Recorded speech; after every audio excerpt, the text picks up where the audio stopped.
at me playing the best Zelda game of all time, but you know what? If Breath of the Wild is so good, why hasn't there been a Breath of the Wild 2?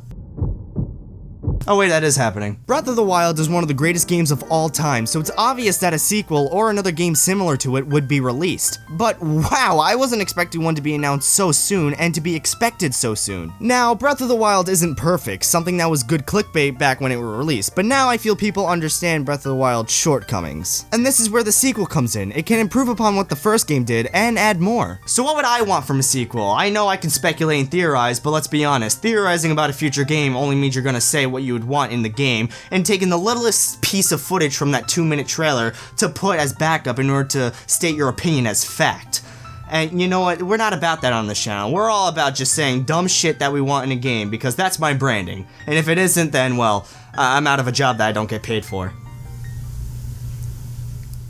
Cut to the voice. What was the first thing people talked about when first playing this game? The open world. Breath of the Wild's world was huge and spectacular. Anywhere you looked was a place you could reach, and the biomes that looked small on the map were huge when you walked in it. The start of the game, the Great Plateau, was big to begin with, and that's only 1% of the entire world. So for the sequel, the world should be just as big, if not larger than the first games. Well, we will get the same map as the first game, and that already shows us some problems. One is, how will the map be different from the first game if it's the same? Well, I would want to see a new version of Hyrule, one where towns are more well built and land is more populated. Make Hyrule feel lively again, and maybe even see a rebuilt Temple of Time for the modern age. The areas would still be the same, but they would have enough differences to make them worth exploring again. Plus, this can extend to other areas like the Goron village having visitors with heat-resistant clothing, or the Gerudo town finally allowing men in. Little things like that would liven up the world more and give more reason to explore Hyrule again. Weather elements should also have an improvement, and by weather, I mean just rain.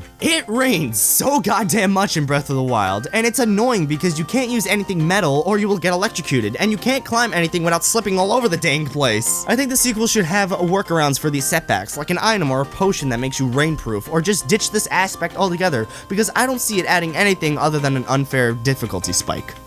But that's even the sequel remains open world. From what we've seen from that E3 trailer, things are looking a little bit linear. The game looks like it's going to be taking place in a castle and not a whole land, and that wouldn't be too great if it was. I get that the castle is rising out of the ground, but bread rises in the oven and you don't see me exploring that whole thing. If anything, the castle rising adds a new biome to explore, or even change the land of Hyrule for the worse. Again, like what if the world becomes bitter and everyone is out to get Link, causing this whole survival gimmick to the game? I mean, there are many ways to go about this new Hyrule, and I feel both can work. Good Hyrule for the early game and bad Hyrule for the end game. It makes for a difficulty increase that could possibly work. But fuck the open world! What kind of stupid story bullshit are we dealing with? Breath of the Wild's story was simple. Link wakes up, he has no memory, but he has to defeat Ganon. Weirdly enough, there is a bunch of cutscenes in the game, but they have no relation to the story and they only serve as character development. Which was fine for this game. There was a lot that needed to be developed, so a complex story surrounding that would have harmed the game in that regard. But we know about the characters now, so what is the story being told here? The director has stated that this will be one of the darkest Zelda games, almost competing with Majora's Mask. I am all up for that, but the game has to do a lot different from the first in that regard. The first game was laid back a bit and it didn't really get into the dark territory, but it didn't really have high spirits either. So what will the sequel do in order to achieve the opposite of that? I mean, it looks like Ganon isn't dead and Link gets into some danger with his jerk-off hand, so this only leads me to believe that we don't play as Link. We play as Zelda. I am down for that. It would be an interesting role reversal type deal, as we know this Zelda is strong-headed and willing to fight back, so why not allow her to? Why not give her the spotlight and have her do the shit that Link did in the first game? I'm getting ahead of myself when I say that though. While that plot does seem a little bit interesting, we need to first talk about what the first game did wrong in its certain aspects. The horrible voice acting. Look, I know it's not really story related, but I have nowhere else to put this, so shut up. The performances in the first game were very mediocre. Actually, mediocre is too good. They were straight up bad. The actual sounds of the voices fit the characters, but there was definitely a misdirection when getting these recordings. It sounds like each actor was giving no context to what they were saying, so the delivery is very, very poor, making things sound very unnatural. Because of you, my spirit is finally free. Can't thank you enough. So, how would I want them to go about changing this? New voice actors, new director, new dialogue? Well, no. I think it's just better if they don't do it at all. Yeah, okay, I was expecting that. The only reason why voice acting was put into Breath of the Wild was because fans were bitching about dialogue trees. Well, okay, they give the fans voice acting, but they still have the dialogue trees, like what? The fuck?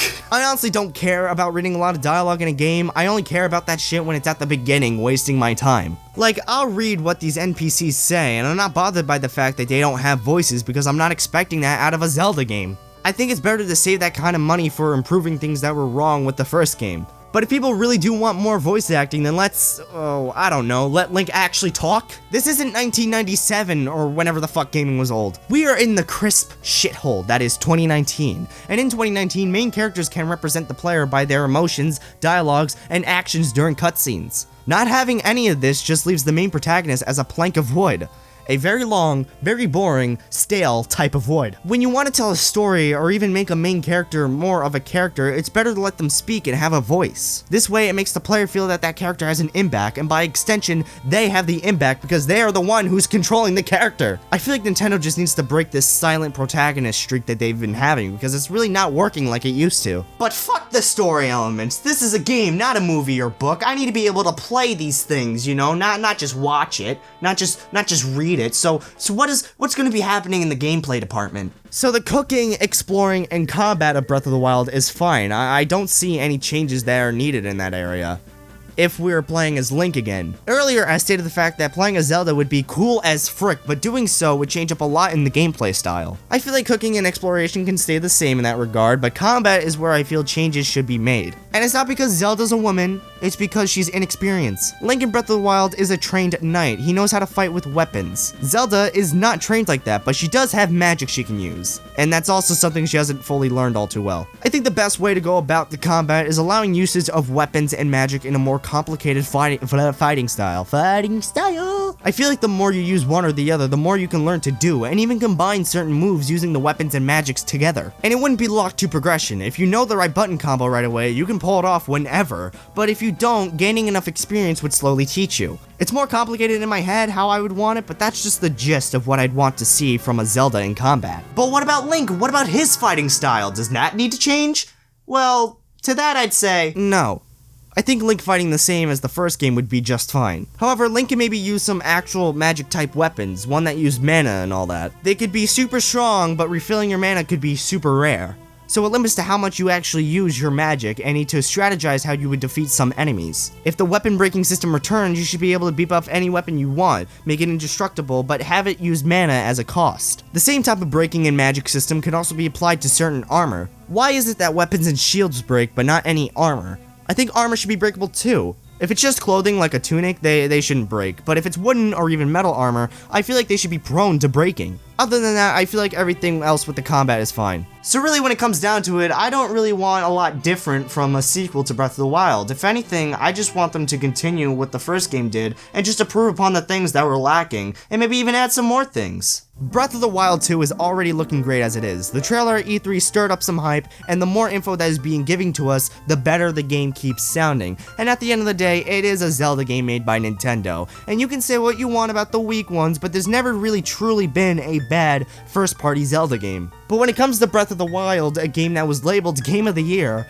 that's hard to follow up, but I think, and I truly do believe, that this will be a good follow-up. I have no doubt that the sequel will be great, and I will have fun with it regardless or not it lives up to the first one.